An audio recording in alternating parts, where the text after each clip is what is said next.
This video is sponsored by DistroKid. Save 7% on your first year membership by visiting the link in the description of the video. What up with you guys? You know who it is. It's your boy John Mike, and we're back again. And today with the m-auudio code 49 here at the table. We hadn't been at the table in a minute, so welcome back to the table. So we're going to be talking about this board today. I did a poll over the weekend and to see which one you guys wanted me to cover next, because I had 3 different keyboards, and overwhelmingly you guys chose the code 49. So we're going to talk about this today. This is a board I've been trying to get my hands on for quite a little bit of time. I've always seen it at Guitar Center, walk by it, you know, that kind of thing. I kind of jumped there. So we're going to jump into it today and really see what it's talking about.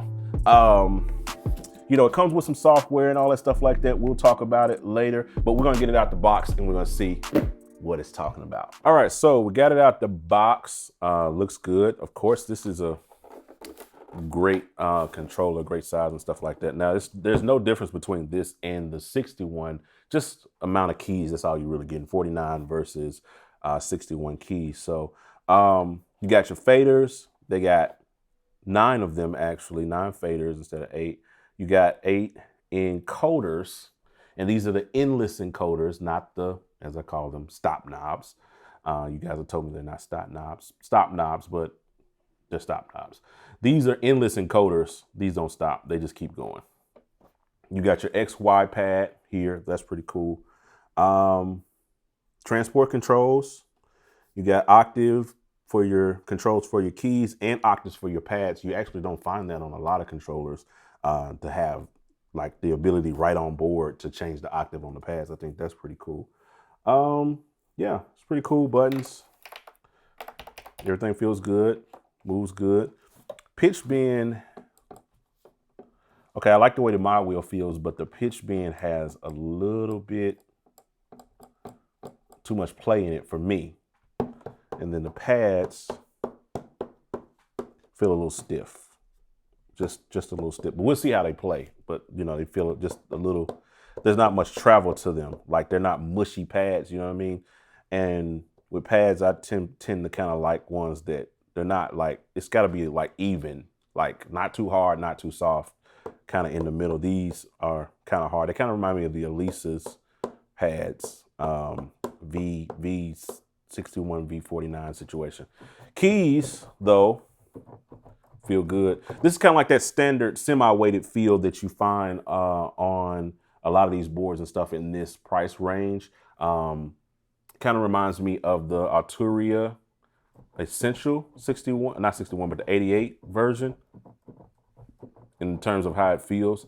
I could be wrong, but it feels like it's the same key bed, but we'll see. I may do a comparison on that later to see if that's what it is. As far as on the back, you got the MIDI out and MIDI in, so that's cool. So you can actually plug up your external gear to this if you wanted to. You can plug this to your keyboard, your Kronos, your Motif. If you just wanted to use this as a secondary controller for your main hardware keyboard or for your modules, boom, there you go. You get MIDI in with this. Or like what I like to use these for is Bluetooth MIDI. I got some dongles that I use for that to have a wireless setup. So that's another option that's pretty cool.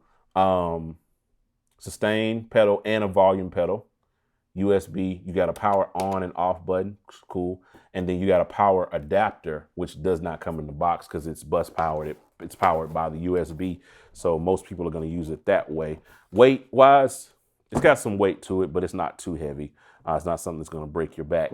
Feels good. So we're going to get it plugged up and let's see how it plays. Let's see what this thing looks like and operates like when you actually get it plugged up.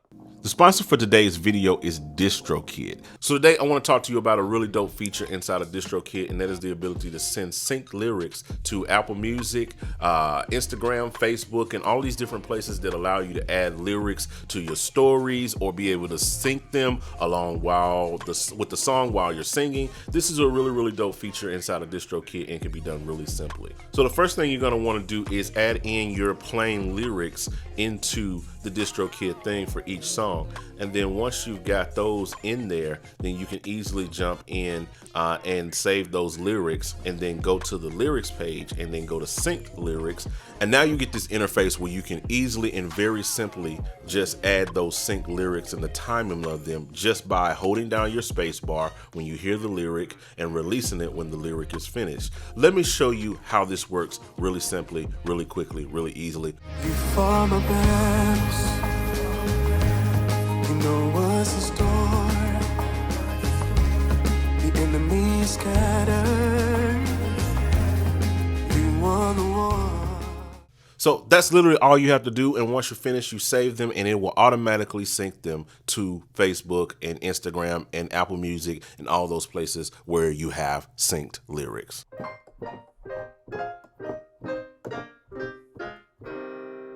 All right, got it plugged up.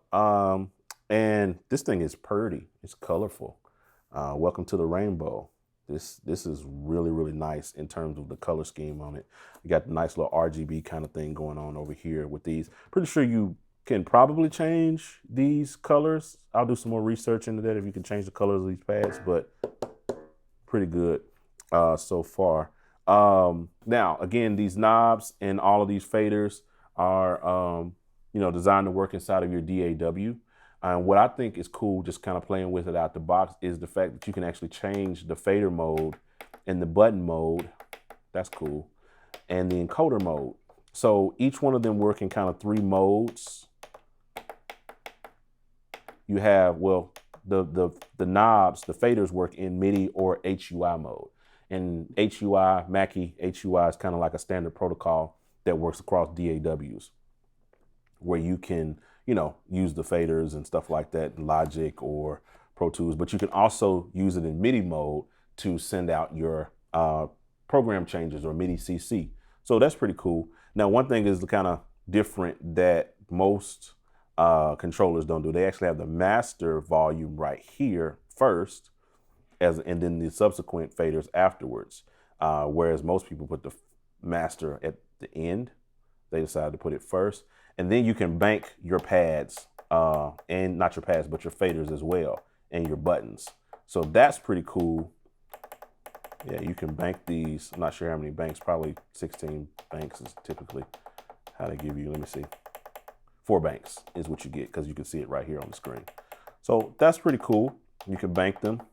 Same with the knobs and the encoders. You can change them to MIDI mode or HUI mode. Same with the buttons. You can do that. You got transport controls, so you can be able to do your record, play, stop, and then again the key octaves, and then pad octaves.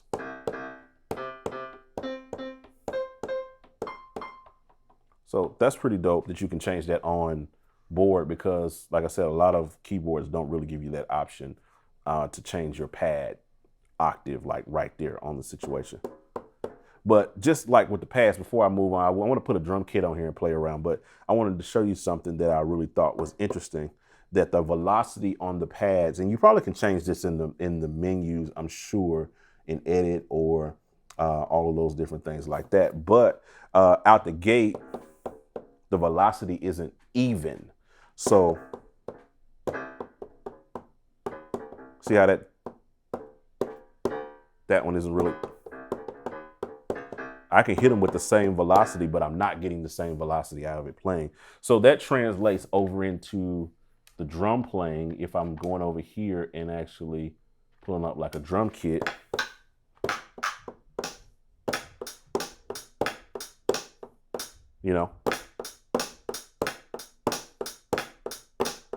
it's not like the most pleasant experience, I'll tell you that. In terms of that, it could be better, better velocity. And like I said, again, I haven't played with it. I haven't dug into menus or anything like that to see if I can change the velocity. I'm pretty sure there's like a setting for that. Most keyboards have some sort of like full velocity or full level kind of setting, but without digging out the gate, just out the gate, out the box. See, had to come back and hit that one. It's not as even, you know what I mean? So it's pretty cool. The XY. So the XY pad, you can actually put them in like you got MIDI mode, but you also got a note mode.